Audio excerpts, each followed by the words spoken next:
Hi everyone, I'm Lauren Corsi. Welcome to Statistics Psych 3210.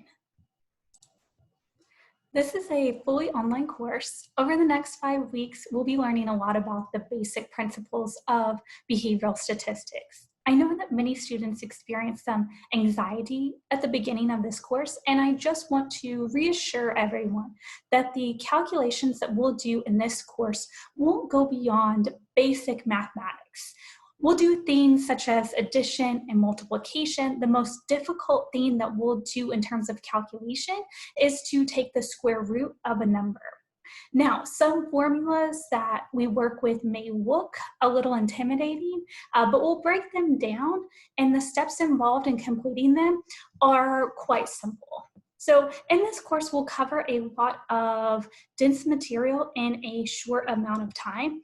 So make sure that you start reading early in the week and give yourself plenty of time to complete the assignments. I expect that you will have a lot of questions, so reach out whenever you feel confused or unsure about any of the concepts or calculations. Keep in mind that it's always better to reach out earlier rather than later. So many of the concepts we discuss build on each other throughout the semester.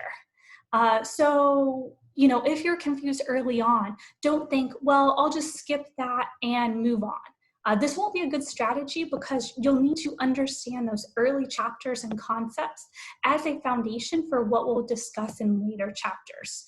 If you don't reach out for help and master the content in like chapter 3, for example, it could make chapter 4 that much more difficult.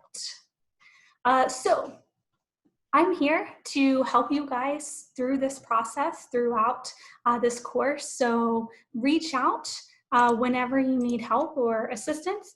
So email is the best way to contact me. You have my email address in the syllabus. It's posted on Canvas. You can also email me through Canvas.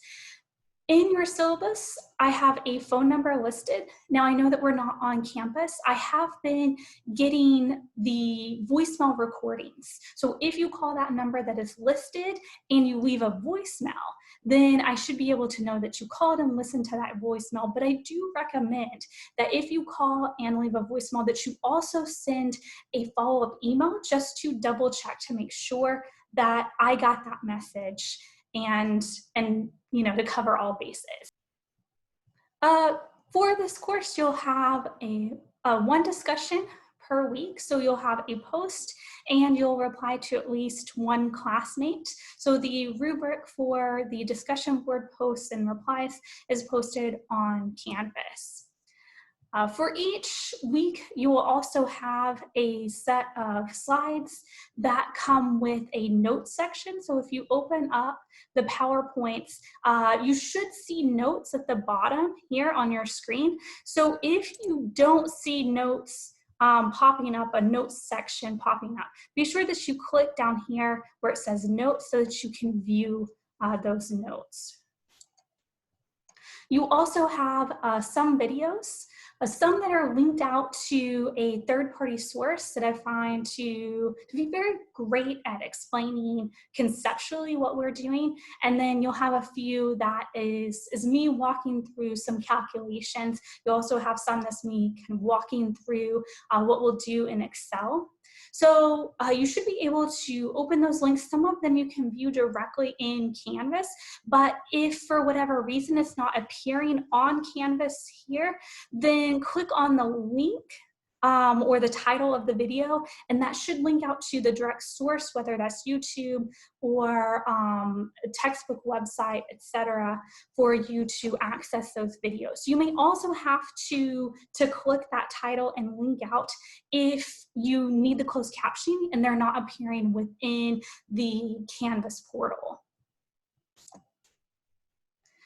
So each week you will have a homework assignment. So the homework is graded and labeled in your grades as homework, but I'm administering it through the quiz function within Canvas. And the reason I'm doing that is to give you very rapid feedback and to allow for multiple attempts.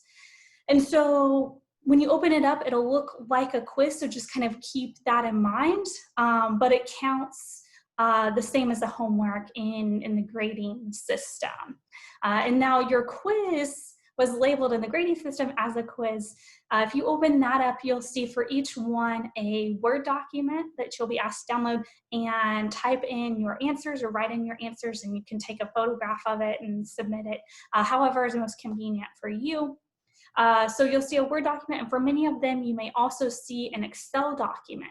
With the Excel, I will want you to download and use the formulas and functions and analysis package within Excel. Save that Excel file and upload that Excel file so that I see that you are using Excel to complete the task. So if you have any questions about the homework or the quizzes, let me know. As I said, with that quiz, it will be primarily kind of hand calculations, testing some conceptual knowledge, just like what we do in the homework section. But with the quiz, for many of them, you'll have that added component of utilizing Excel. Now, what is great about that is that typically in our field, most researchers are not calculating statistics by hand.